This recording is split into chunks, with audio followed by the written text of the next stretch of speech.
Manchester United news, and we're talking Paul Pogba, Sanchez, Rojo, Solskjaer, Greenwood, Dan James, Twansebi, Sancho, Roy, Sancho, Sanchez, Twansebi. I don't know what that first bit is. What is that about? Oh, it's Pogba. It's not Roy. I thought it said Pogba. I thought it said Roy. I thought it said Roy Agent. It says Pogba.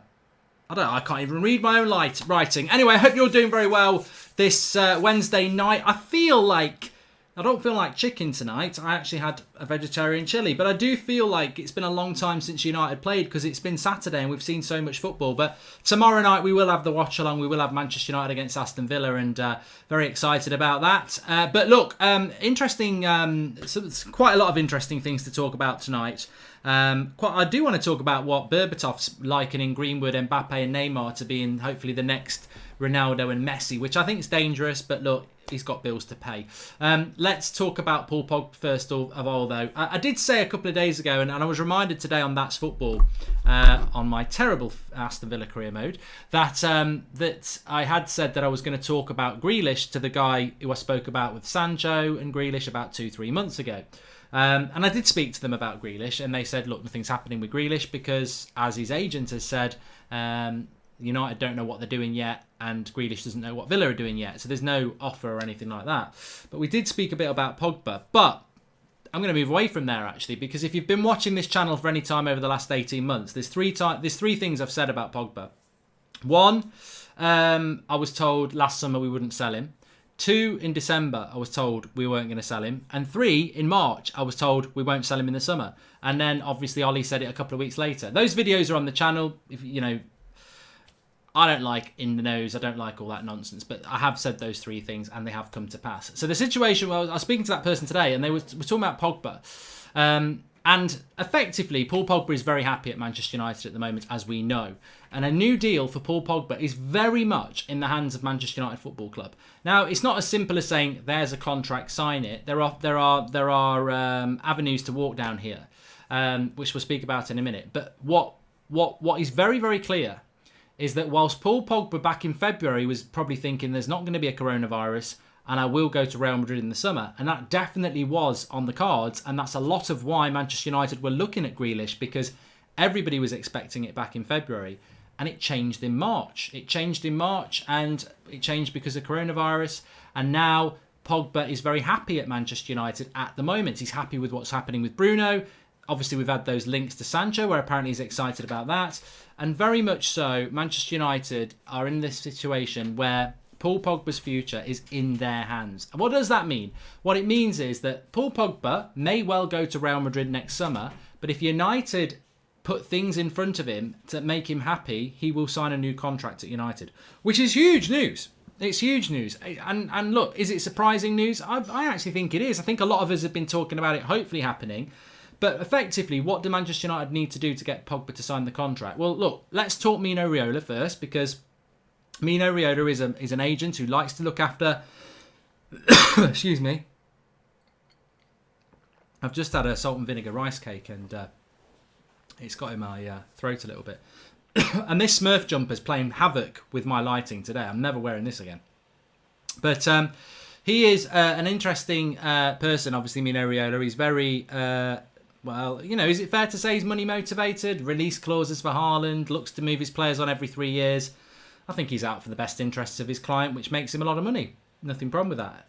Unless he's a player of your club, which may become quite irritating because he speaks in the media a lot. But money will be a factor in Paul Pogba staying at Manchester United, and I think this is a big factor. It's very easy for me to say, look, Paul Pogba will stay at Manchester United if United keep playing the way they are. They buy Jadon Sancho in and they start to look like they could be the best team in England and one of the best teams in Europe. Paul Pogba will stay in them circumstances. That's the long and short of it.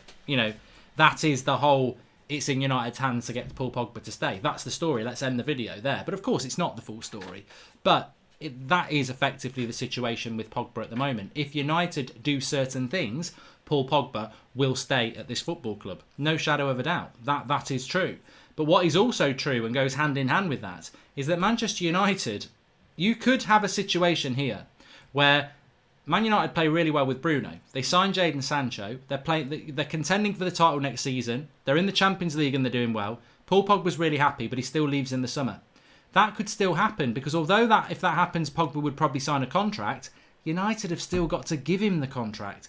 And that's the thing. It's not just about, look, if United continue to play well, we get Sancho and we challenge for titles, of course Pogba would consider staying here because he's happy. But you've also got to give him the financial package as well. So it's one of those catch-22 situations you always get. And I was talking about this today, that realistically, United do have Pogba's future in their hands.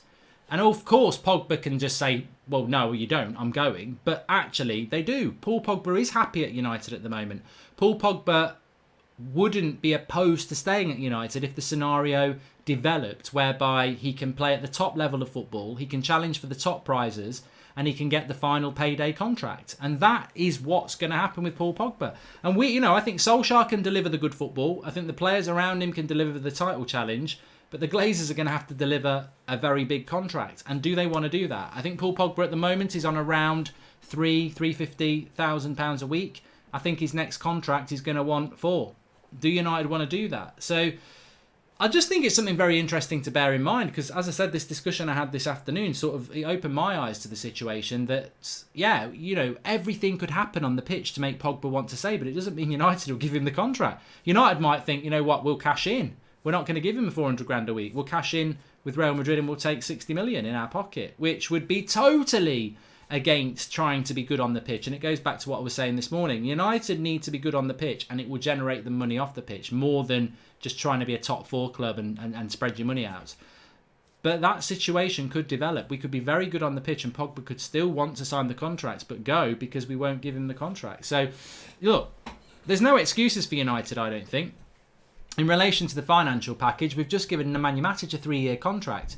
Matic is probably on around 100, 120k a week. And we've just given him that for 3 years when we could have waited 6 months to do that. We could have waited till next January to do that. And we've gone and given him a 3-year contract now. So where's this 4-year contract for Paul Pogba, Mr. Woodward and Glazer? Get it out and offer it. But what I would say is he won't... Look, I know this for a fact. This is what I was talking with this person today. If Pogba was given the contract now, I don't think he would sign it because it could be a risk for him. He needs, and the way the Pogba camp at the moment is, very happy at Manchester United, but let's keep our options open over the next 6 to 8 months and see what develops. If United are going to be ambitious on the pitch, if they are going to improve on the pitch, if they are going to bring Jadon Sancho in. But I don't think we've ever been in a situation where it's been more possible that Paul Pogba could commit his long-term future to Manchester United, and I think that's very exciting. What do you think of Christian Falk's news on Havertz to Chelsea? He said Havertz is asked to leave Leverkusen and wants to go to Chelsea, says Connor Milgate.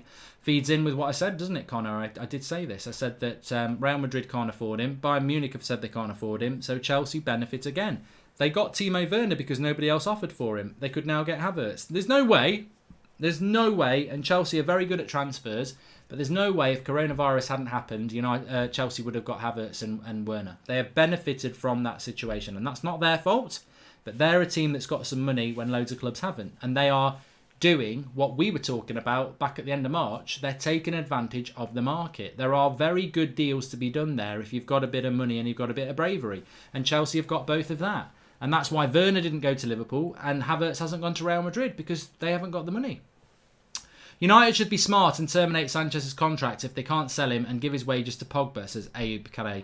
Well, look, it goes back to the video I did this afternoon, doesn't it? Where I said that, Ole Gunnar Solskjaer's top 5 transfer targets. And I'm not going to spoil it because there's a lot of information in there that I couldn't spoil anyway. But it does always come down to what our transfer budget's going to be this summer. And you can speculate many things, but if our transfer budget is 60 million, we ain't going to get Sancho and Grealish, are we? It's an impossibility. So we need to be very, very careful about what we do. There's a story from Gazzetta dello Sport actually saying that Manchester United don't want to loan Alexis Sanchez to Inter Milan for another year. They want them to buy him. Now, look, it's brave, but Conte has bought our problem players in the past. He's taught Lukaku for a very good fee. And maybe that is something that they could do. I hope I don't see a future for Alexis Sanchez back at Manchester United. I don't see him as an asset. I get excited about Greenwood and Sancho and Rashford and Martial and maybe Dan James next season. I don't get excited by adding Alexis Sanchez into there. I feel we're taking a step back. So if United can offload Alexis Sanchez, then instantly you've got £400,000 a week. that you could then start paying Paul Pogba. We can if we pay in instalments, Mark, says Jacob Riff MU.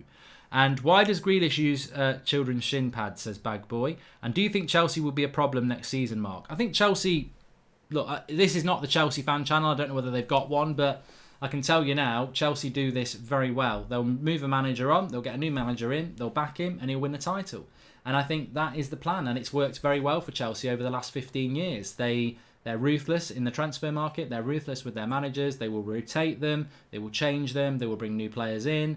I mean, look, they spent how much on Kepa? Was that Sarri who was the manager there? They will back a manager, and Lampard hasn't had a transfer window yet, so he will get backed. And he is being backed. Super chat from A Wild Zubati says, doubt we will get a new Pogba contract unless we get Champions League next season. Hoping for Sancho and a centre-back. Lindelof is not up to par at the moment, but have to see who we can get that will be around 20 to 25 million. Daniel Luciano, Pogba contract as good as a signing for me, like De Gea back in the day. Still want Sancho, of course. Pogba's happy and Mino hasn't spoken for a while. And Jamie Wanswich says, 21-year-old box-to-box midfielder Weston McKennie, available from Schalke for £20 million. Is he worth it? I don't know enough about him, mate. I'm going to be absolutely honest, but I'm sure people in the live comments will do. And just going back to what was said there by Daniel Luciano, just to finish up on the Paul Pogba thing, because I know we'll have people tuning in a little bit late before we move on to other topics. Mino Raiola has been very quiet, and very quiet at a time where everybody's got a platform. In lockdown, you're not sunning yourself down the local beach or pizza parlour or wherever else. Anybody can go and relax. So Mino Raiola has been very quiet. Now, is that a conscious decision? Yes, it is. Of course it is.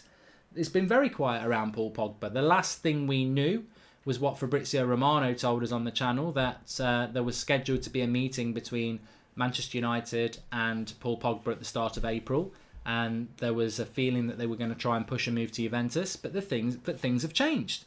Did that meeting take place? I don't know. Is Paul Pogba's potential changing of the mind to do with the fact that the clubs that he'd like to go to can't afford him? Of course it is, but football's always about opportunity. Of course it is. Look at football last night. Gary Cahill pulls his hamstring. Chelsea get a lucky first goal. They take advantage of it. Last minute of the game, Crystal Palace head it against the post. It can go anywhere off the post. It rolls behind two players ready for a tap-in, and Chelsea get the win. Luck, fortune, circumstance, life, football go hand in hand. And, as I said, I think Paul Pogba would have left this summer if we hadn't had coronavirus. Now, if you say, do I think he's going to sign a new contract for Manchester United? I'm probably 50-50, which is way more than I have been for the last 2 years. I would have said Pogba's never going to sign a new contract. But now he looks happy. Now he looks motivated. Now he looks consistent. The only reason to leave Manchester United would be because, well, two things really. Money, which United can offer him, or I've always wanted to play for Real Madrid, in which case you can't do much about that. We lost Ronaldo to that reason. But Pogba will be a very difficult player to replace, and I hope that United do absolutely everything they can to keep him, because I think there's been a sea of change at United. He was always a divisive figure. He divided me. I always used to say Pogba's a fantastic player. He's very frustrated and inconsistent. I think I said it last summer. That was the time to sell him. It was like a marriage that just wasn't working out. It was time to divorce, and United decided to keep him. I didn't agree with it at the time because we didn't buy any midfielders and we didn't buy Bruno, and then Pogba got injured, and I felt it was a bad idea. But a year later, that pain might be worth our gain, and it might work out. Again, fortune, lucky. Ivor says, if Jaden's first season gets successful, be sure that Ollie will get Haaland next summer. Their personal connections is more important, says Ivor. And Daniel Molness says, Mark, I think I remember you said that United have around 70 million to spend and will get enough to buy Sancho if they sell Lingard and Jones. Is there time? Well, no, I didn't say that was definitely the transfer budget. I just think that that's a common sense figure to start with, because that's been our net spend for the last few transfer windows. There was a story today that we've paid off the Wan-Bissaka fee. Remember you was going to leave, you've come for us, says Sully Aziz. That's a funny super chat, but thank you very much.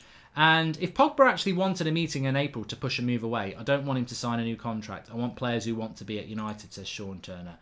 Sean, I admire that opinion, actually. I do admire it, because I think, it's very noble, it's very moral.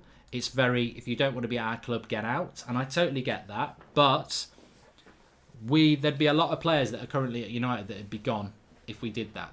There are loads of players. I mean, Anthony Martial actually said through his agent that he wanted to leave when Mourinho was here. He didn't feel that He was valued by the club and he was going to look elsewhere. I wanted him to stay, he stayed. Man United made him stay. Rooney said it. Roy Keane said it. The greatest Manchester United captain of my lifetime said, I'm leaving this club because it lacks ambition or something to that effect. And he was going to go. And he was going to go for 3 or 4 months and then we got him to sign a new contract. So, look, footballers are not die-hard Manchester United fans. They're not. I bet most of our first team are not United fans. They love the club, they love the shirt, they love the fans now, but they are people who come to the club for money and ambition, and then they get to love the club. And what goes on behind the scenes, you just never know how many players have asked to leave and not that. Some of it comes to public, some of it doesn't. I've got no problem with Paul Pogba saying he wanted to go back in March or last summer like he did, and then signing a new contract. Because I don't think Paul Pogba, whatever his critics say, I don't think Paul Pogba, in fact I know Paul Pogba will not sign a contract at Manchester United for money. That's not who he is. He's an ambitious player who wants to go down in history as one of the world's best midfielders. And he's got a bit of work to do that. And now is the time for him to do that. And he'll make a decision that's best for his career. Of course, money will come into it. But if he was just about money, he'd go and sign for Newcastle or go to China, wouldn't he?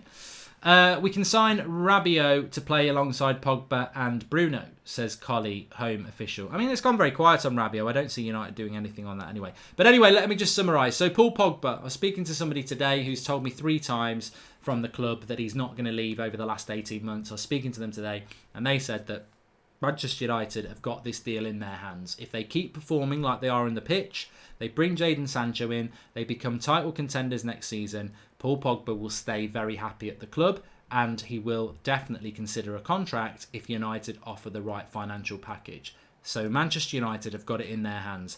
They've got to come up with the money and they've got to keep delivering on the pitch. Keep Paul Pogba happy, put the contract in front of him, and they'll never have a better chance to get him to sign it. Which is, look, United have always said over the last 18 months, Ollie's said it, I've heard it, we've spoken about it, he won't leave. Ollie said it last summer, he won't leave. He said it in March, he won't leave. That's very different to he might sign a new contract. You can keep a player when they're under contract, but there's never been any prospect of Pogba signing a new contract. There is now if United keep on this path. I think we need to appreciate situations can change and players' role in situations change. We shouldn't always take it personally, says Daniel Luciano. Wise words.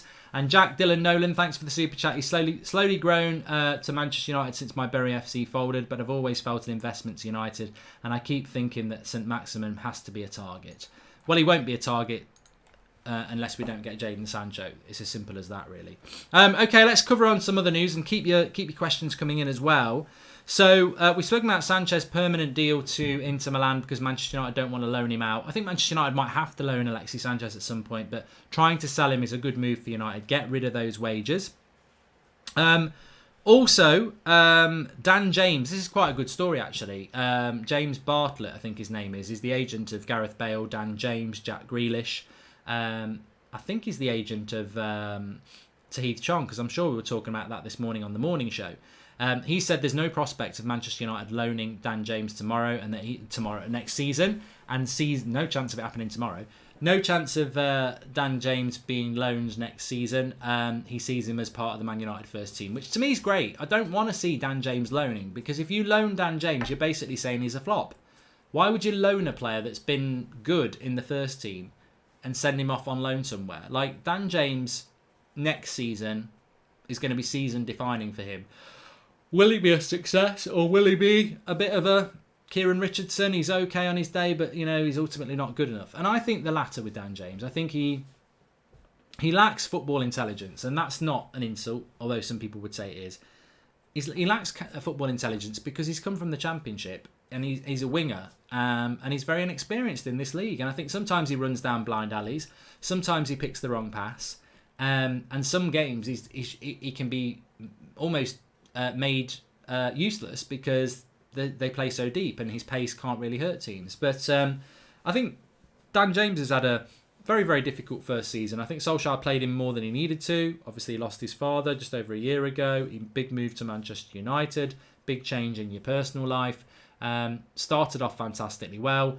Dipped off for a few months. And then before lockdown, he was doing really well again. And then after lockdown, he's lost his place. So ups and downs, roller coaster ride for Dan James over the last season, but he'll learnt so much and he'll have grown so much, and everything around Manchester United and how it's run and the players he's playing with and training with will have made him grow. And I think next season is the season to judge Dan James, and I totally agree with his agent. He has to be in and around the football, the first team. If we keep Pogba, Ollie deserves credit. His press conference was pure class today when he mentioned Scott is okay with Matic as first choice. He is a true red, says Chelsea Hulsland. Things are positive at the moment at Manchester United. I mean, we can break a record tomorrow. If we win tomorrow by 3 goals or more, we're the first team to do that 4 times in a row. So, look, I'd rather win the next 5 games 1-0, luckily, but ultimately it's nice when you're doing other things as well. Mark, would you take Mason Holgate from Everton? He can play centre-back, right-back, offer good depth and still young. Can make the step up, thoughts, says Shaka Phillips. I think Holgate at Everton's a good shout. It won't happen, but he is the sort of player that you'd look at and go, he's relatively fast, he can play number of positions. But it's interesting, I can't remember where I saw this today. I think it was The Athletic on their podcast, actually. If I'm wrong, I'm wrong. And they were talking about Axel Tuanzebe and saying that Axel Tuanzebe is highly regarded at Manchester United, and they see him as the perfect sort of player to come in and get into the side. Loving the content, Mark. Nothing better than the 8 p.m. show, says Jamie Evans. Thanks for the super chat, Jamie. Really appreciate that. And thanks for your support. Would you have Lingard at the club as a coach, says Jonathan Berry? I think he needs to finish his career first, Jonathan. But if he becomes a good coach, I'd have anyone back. Coaching's different to playing football. Some people are, fantastic. Mourinho's the world's best coach, and I never had him in your team as a player. He was shite. So, coaching is very different. But just going back to Tuanzebe there, the reason I put that as a point to talk about, because I wanted to bring it into the live comments as well.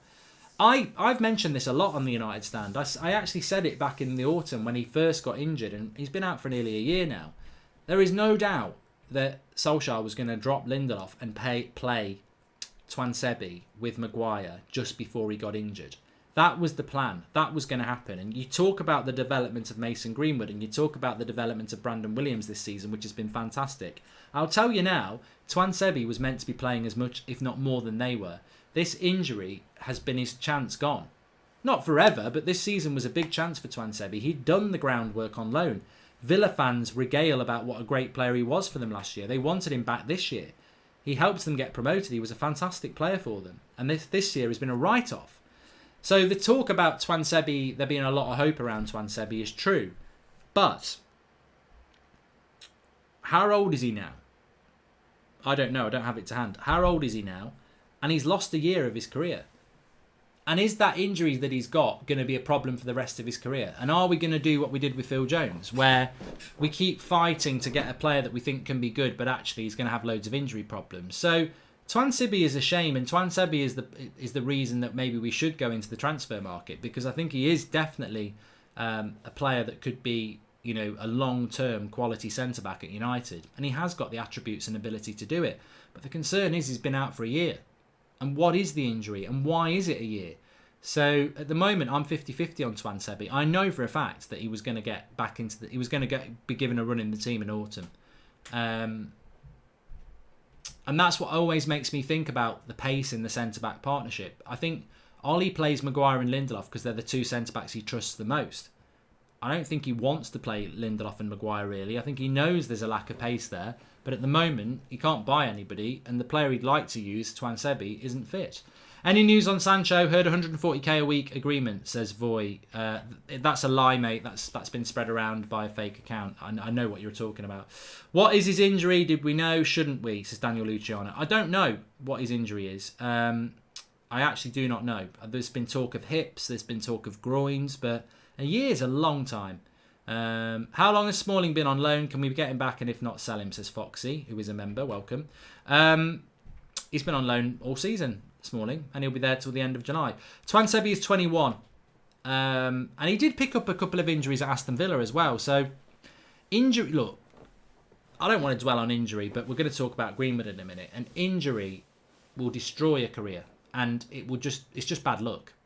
People will say, well, it's not bad luck, it's the body of that person. Some people are more prone to injuries than others. But that's not always the case. You can pick up an injury from a bad tackle, and then it's a bad injury, and when you're coming back, it makes you put more pressure on other areas of your body, and then they get strains, and then the other injury comes back, and you spend all your career injured. You know, this is high level sport. You're training every day, you're playing combative games every 2-3 times a week. People get injured, people become injury prone.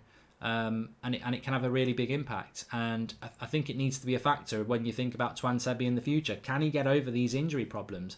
Because what you absolutely have to do, and I've said this before, if I've got a centre-back who's a 9 out of 10 every single game he plays, but he can only play 20 games out of 60 every season, but he's a 9 out of 10 centre-back, and then I've got an 8 out of 10 centre-back who can play 50 games a season, you know what I'm going to do? Well, you're the better centre-back, but you can only play a third of the games. You're a little bit worse, but you can play 90% of the games. I'm sorry, off you go. Because it's so important, especially in the centre-back positions, to have a partnership that plays most games. You know, history of the Premier League is littered with it. Whether it's Bruce and Pallister, whether it's Terry and Carvalho, or whether it's Rio and Vidic, you know, there are others. You know, even back with Arsenal, you know, Campbell and whoever else, I don't know. I don't really think much about Arsenal. But, you know, they are centre-back partnerships. And those partnerships are because they play a long time together. So we'll have to see what happens. I'm starting against Villa. Messi Lingard incoming, says Jesse Lingard 14. Please smash a like on the video if you're watching live, by the way. And do subscribe if you're new, bottom right-hand corner.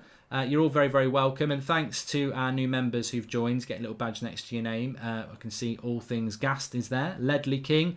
Oh, what a comment as well. Not only a member, but a fantastic comment. Ledley King could have been one of England's best ever centre-backs. Couldn't train, his knees were that done. You know, literally just turn up and play football. Injury prone. And, you know, it happens to the best of them. It can happen to anybody. It doesn't discriminate. Doesn't matter how good at your football, injury can be a problem. Chuck me some questions. I'm going to talk about Dimitar Berbatov's comments now. He was talking about Neymar and Greenwood and Mbappe and saying that, look, it'll be a sad day when Ronaldo and Messi retire. But Pele retired, Maradona retired, and we still got better players coming, not better players, but world-class players coming through. And hopefully Greenwood and Mbappe and Neymar can be like that. I think Neymar's a little bit older than, well, he's quite a bit older than Mbappe and Greenwood. But these sort of comments, look, Dimitar Berbatov's doing an interview. He's probably been asked about Mason Greenwood. And then you wander into he can be this, that and the other. This is why I personally always say with Mason Greenwood. Owen Hargreaves is another one, Martian, as well. This is why I always say that with Mason Greenwood, how good can he be? He can be as good as he wants to be. I think that's where I leave it because, well, we've just spoken about injury with Tuanzebe. What if Mason Greenwood, touch wood, gets a... Touch wood, it doesn't happen, sorry. Goes and gets a bad injury and he's out for a year. Then he comes back and he's not as quick or he can't turn as much because he's had a bad knee. That totally and utterly affects his trajectory. But if he stays fit, and to be fair, I think after lockdown, he looks like a player that's... I know he's only 18, but he looks bigger, he looks stronger. He's got a good core, and a strong core will help you in relation to picking up injuries. He's got a good balance. He plays off both feet as well, so he doesn't really have a weaker side if he loses balance and, you know, twisting in the wrong way. So look, there's no reason why he should be injury prone, and hopefully that won't happen. And he's got all the attributes to be as good as he wants to be. But I don't think the whole... Look, leave Arsenal fans to tell you Zach is better than Greenwood. Let Liverpool fans that say that Greenwood's not actually that good and they've got a youngster who's better. We know how good this player is. And as I've said, I've followed United for a long time. I look back at the class of 92 coming through in the early 90s to be, you know, where they got their really big chance in the mid-90s. And they were arguably... Well, let's not be divisive. Let's just say 4 or 5 top-class players came through together. That was in the mid-90s. The mid-90s was, you know, 25 years ago. Where is this? So, 25 years ago since we produced some top-class young players. In that 25 years we've had, 25 years, 25 seasons, have we had 5 top-class players come through our youth setup? No, we haven't. You know, Rashford, I think, can be top class. He's arguably one. But, you know, even Darren Fletcher, he was very good. I wouldn't say he was top class. He was top class on his day, but he wasn't top class like a Scholes or a Neville or a Beckham or a Giggs. So, you know, we mustn't underappreciate what we've got with Mason Greenwood. Yeah, he could be as good as Messi. He could be as good as Greenwood, but he might just be a top class player like a Ryan Giggs, which should be fantastic because you don't produce that many of them. And you know, we're all very excited about all these young players we've got coming through, but when you look at the statistic facts, and we are a football club that has for decades been focused on bringing young players through. You know, whether you go back to, you know, the Busby Babes, or whether you go to George Best or other young players that we've brought them through, all the way through to the class of 92 through to now with Mason Greenwood. Actually, I bet we don't produce that many top class players. It's probably one every 7, 8, maybe 10 years if you average it out. So we've got a fantastic player in Mason Greenwood. We shouldn't underappreciate it. And look, as I said, maybe he will be world class, but you don't produce many world class players from your youth system. You don't. I mean, George Best was definitely world class. Was Scholes world class? Yes. Beckham? Yes. For me, he was. Giggs? Yes, he was. We were ridiculously lucky about that. But we should be very proud of what Mason Greenwood's doing. And I think let's not label it. Let's not put a ceiling up. Let's leave that open and let him reach for the stars. And, you know, he could go as high as anything. But, yeah, I think, unfortunately, people and ex-players will get interviewed and they'll say, oh, yeah, he could be this, he could be that. But I don't think it's a pressure for him, but I just think as fans, we just need... It's very similar to Manchester United at the moment, isn't it, actually, where we just got to... You know, I think we'll beat Villa tomorrow. I think we'll beat Southampton, Palace, West Ham and Leicester, and I think we'll definitely get top 4. I said it in lockdown. I definitely think it will happen. But it doesn't mean it will happen, and it doesn't mean that we should expect it to happen. You've still got to go and work and get it. And I think at the moment at United, it's natural when you look at Liverpool winning titles to want to go, do you think we can win the title next year? Do you think we'll win the title in the next 3 years? Do you think we can win the Champions League in the next 3 years? And they're unanswerable questions. We've just got to be a little bit patient and enjoy the moment with Greenwood and Bruno and Manchester United and maybe Sancho coming up in August. But even that's the future. Let's just enjoy the now. Any news on Mata leaving, says James Smith? I don't believe Mata's leaving. It's a story, obviously, from a couple of days ago from Turkey. Give your opinion. Assuming we can't get a centre-back this summer, who's your centre-back pair for next season? Is Smalling there for a start or depth, says Daniel Luciano? I think Smalling will leave Manchester United and he will probably be on loan again next season. My starting centre-back partnership next season, if we don't buy a centre-back, would have to be... I would hope it would be Tuanzebe and Maguire, but I'm not confident Tuanzebe's going to be ready for next season anyway. I mean, I think Ollie's already said September he'll be back. That's right at the start of the season. Is he back in training in September? So I think we'll see Maguire and Lindelof. Chelsea says, so if you want to rest Bruno, we have some of the attacking players that could fit in as well. Okay. And Frankie Goes to Bollywood says, hello Mark, I believe Greenwood will be a United legend. Which shirt will you wear tomorrow? Love the channel, keep up the good work. Well, I was going to wear my Rashford t-shirt tomorrow, but it's not actually come yet because I hadn't actually put the bloody order in with the supplier. So I don't think it's going to be here tomorrow. So I can't wear my Rashford t-shirt. So it's going to be Bruno or Martial. And I know what I'm going to wear tomorrow. If you want to get a t-shirt, the link's in the video description. Wolves have lost, did they? Did Wolves lose? Bloody hell, that's a big result, that is. Let's have a look at that. That is a big result. I actually forgot that there was football on tonight. Because obviously I'm thinking about Manchester United. They did lose, bloody hell. That is a real turn up for the books. Wolves have lost 2 games in a row and effectively... Well, I felt that they were out of the title race anyway. Not the title race. They're definitely out of the title race. They were out of the Champions League race, but they're definitely out of it now. 93rd minute winner for John Egan. So the top 4 race becomes a race between Manchester United, Leicester and Chelsea for me now. Chelsea are in 3rd with 60. Leicester are in 4th with 59. Manchester United with a game in hand. If we win it, we go to 58 points. But Wolves would be 6 points off us now. So, I mean, look, to be honest, I said this to Flex, didn't I, in the Premier League show? I did want Wolves to keep winning because they might give Chelsea a harder game on the last game of the season if they've got something to play for. But it's all going a little bit wrong for Wolves now. And they are in 6th place. Only a point ahead of Sheffield United, 2 points ahead of Arsenal. So that's a shock. But Sheffield United... back in form. They do play Chelsea at the weekend as well, so hopefully that form will continue. But fair play to Sheffield United. That's a good result. Thanks for entertaining me during quarantine, lad. I know the pubs are open and all, but I'm not chancing it, says Darth Maul. Deserve better. No, I haven't been to the pub yet, to be honest with you. I have not. Mark, I believe that in order for us to be successful, we need to get him to sign a new contract before the start of next year. If we can't get him to sign, he needs to be sold. Ruthless is the key, says Sahal Ishmael. And I presume he is talking about Paul Pogba. I'm wearing my Bruno t-shirt. I got it covered, says Daniel Luciano. We need Smalling, Young and Blind back in the defence. And he put a smiley face, to be honest with you. Another super chat coming in from Craig Calamay. He says, if you were appointed manager of United next season, who would you appoint captain? Bruno. I actually, that's caught me on the spot and I've not really had time to think about it. But yeah, it would be 100% Bruno Fernandes. Yeah. Captain of Sporting Lisbon. When you watch him playing for Manchester United, he's got that authority and leadership and pointing around. I mean, look, I've got nothing against Harry Maguire being given the captaincy. I think he's done an okay job at it, considering it's his first season. But for me, I think Bruno Fernandes is a born leader, and I think where he plays in the team as well, he would be a fantastic captain. So yeah, if I was the manager, I'd give it to Bruno. I've got no problem with Harry Maguire having it, but I would give it to Bruno Fernandes. Keep the questions coming. Marcus Rojo's agent has said that it's likely that he will leave this summer, which I think is a good thing as well. I mean, what future does Marcus Rojo have at Manchester United?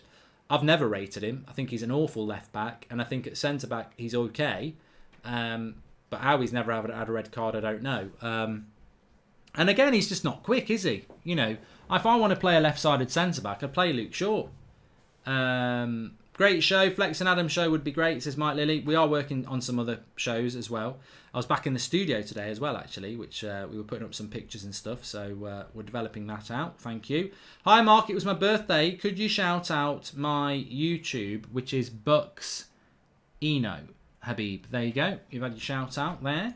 Super chat from James Smith. He says, Mystical Mark, give me your score prediction for tomorrow night.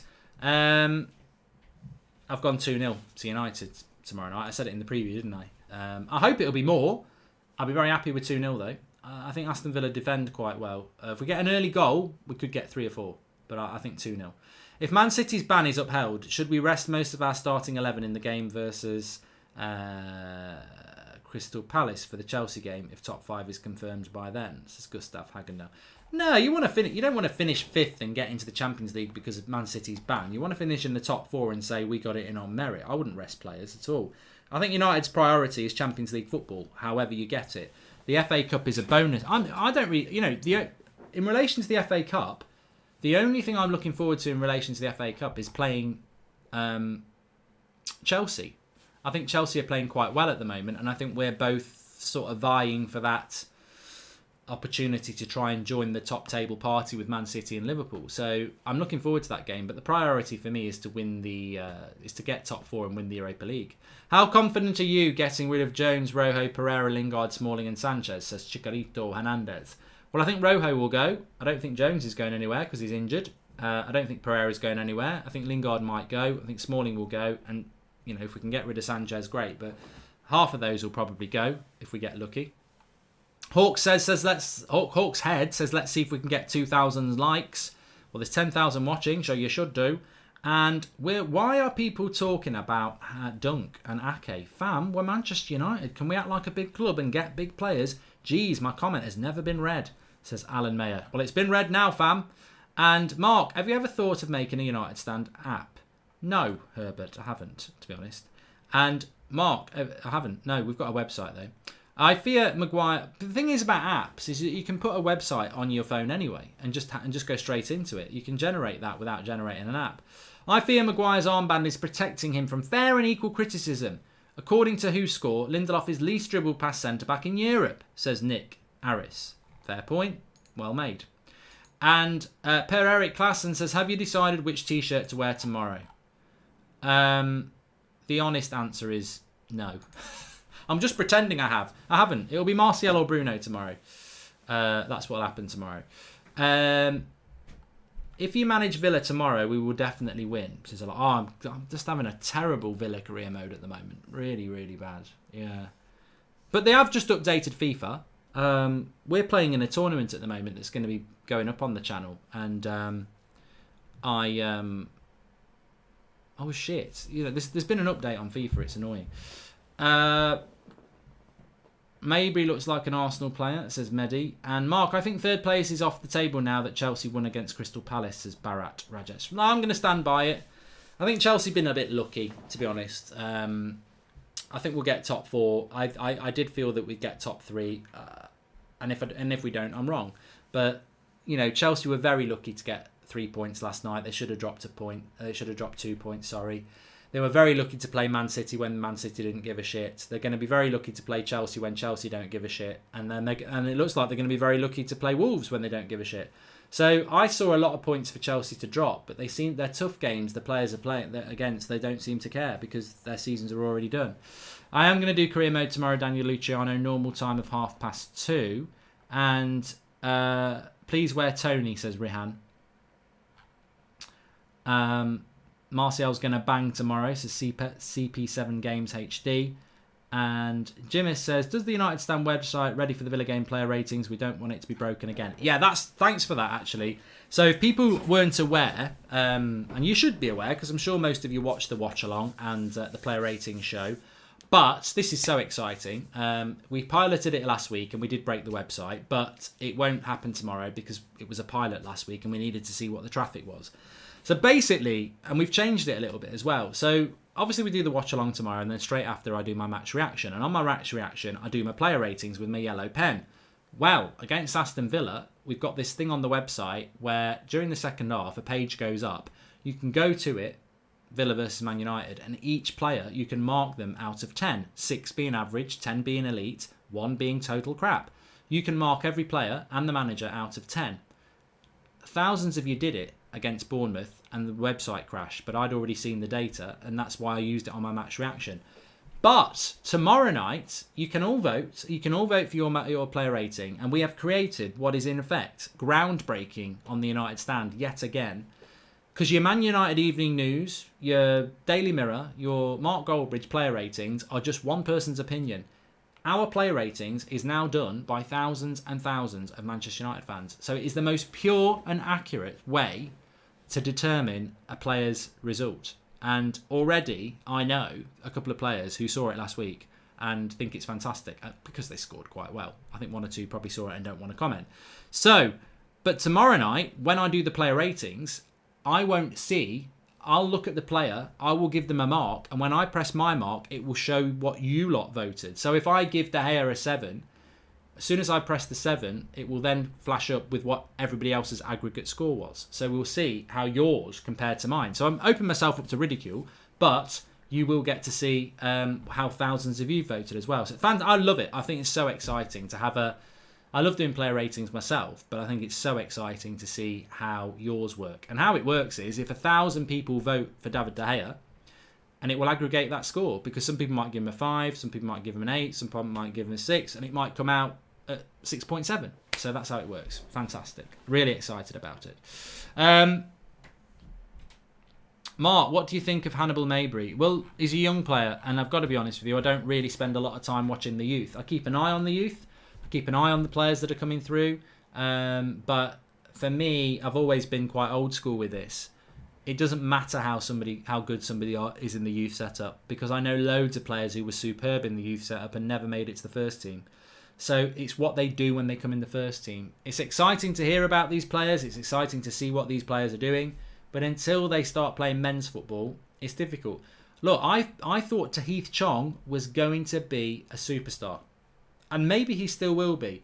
But, you know, the bits I saw about Chong, what I heard about Chong, and he was a player who lost a year because of his knee. And maybe that's why he never went to the next level. That's a very good point about the injury. But I thought that Tahith Chong was going to be a superstar. I even muttered the words, the bits I've seen of him, he glides across the ground like George Best. What I didn't say is he's the next George Best. But what I said is the way he moves with the ball is a bit like George Best, because he's quite, skinny with his legs and, his body movement. But you know, there's an example. That was a player I thought was going to be an amazing first team player. A lot of people thought about Gomez, and the reality is it's not come to pass. So, look, be excited about the youth players we've got coming through, but there might be a couple of players in that youth side people aren't talking about that come through and are amazing.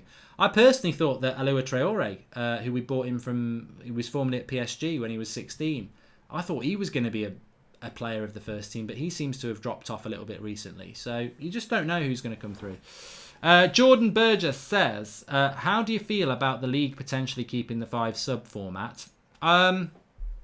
Ideally, I'd like it to go to 3 subs because that's what we're used to. But I understand why they're doing it, because they're asking players to not have a pre-season. So I do agree with it. But I'd love them to get rid of the drink break. I hate the drinks break. I think so many goals are being scored after the drinks break, and it benefited us against Bournemouth. But what's annoying is your momentum is lost. You might have a team that's playing really well 5 minutes before the water break, and then they don't afterwards. It's like American football, isn't it? It's too many breaks. Villa haven't won against the top team since 1-0 win over Tottenham in 2014-15 season. If we get 2 early goals, we can score some more. Good job, Mark, says Chelsea. I tell you what, we've got a fantastic record at Villa Park as well. You know, I live in the Midlands, and Villa fans always write off United. Like, I actually remember being at the last time I went to watch United at Villa Park. We were absolutely... It's a funny story, actually, because I got an invite to go and watch the game from a Villa fan I know who's got a box there. Well, I say a box. It's one of these corporate things. You go and have a meal. You get there about 2 hours before. You have a drink. You have a meal. And then the game comes on. You go outside and you sit in like the padded nice seats. You're not in a box. It's just a nice padded seat behind the dugouts. Then you go in at half time. You have a pint. Then you come back out for the second half. Then you go back in and you have another meal. So it's a nice day, and he rung me up. We'd been out the night before, and he said he was going to the game, and he was like, "Are you going to the game?" I said, "No, I couldn't get a ticket. I'm just going to, before United stand, I'm just going to go into town and watch it on the telly." And then he rang me up about midday, and he said, "My mate's dropped out. Do you want to come?" And I was like, "Of course I do." He says, "It's with all the Villa fans, though."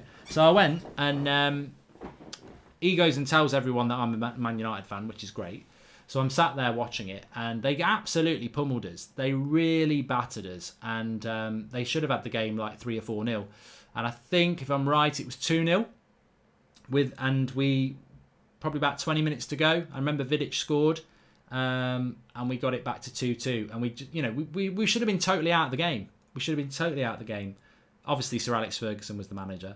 And we nearly won it at the end as well. So we've got a very, very good record at Villa. But that one always stands out because they really thought they were going to beat us that day.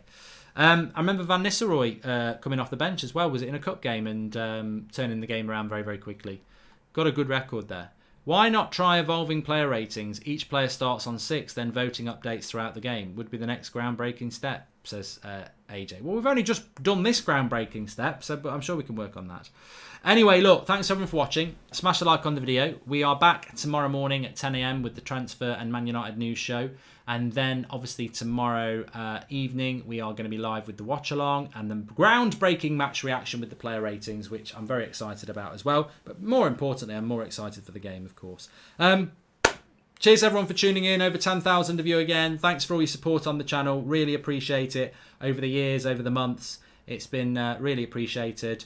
And please subscribe if you're new, bottom right hand corner, and keep getting involved with the community. Some fantastic questions. Lots of people saying wear a Bruno t-shirt. I'll decide tomorrow, and I'll speak to you all tomorrow as well. Thanks for watching. Take care. Thanks to all the moderators. Take care to all of you lot, and I'll speak to you tomorrow.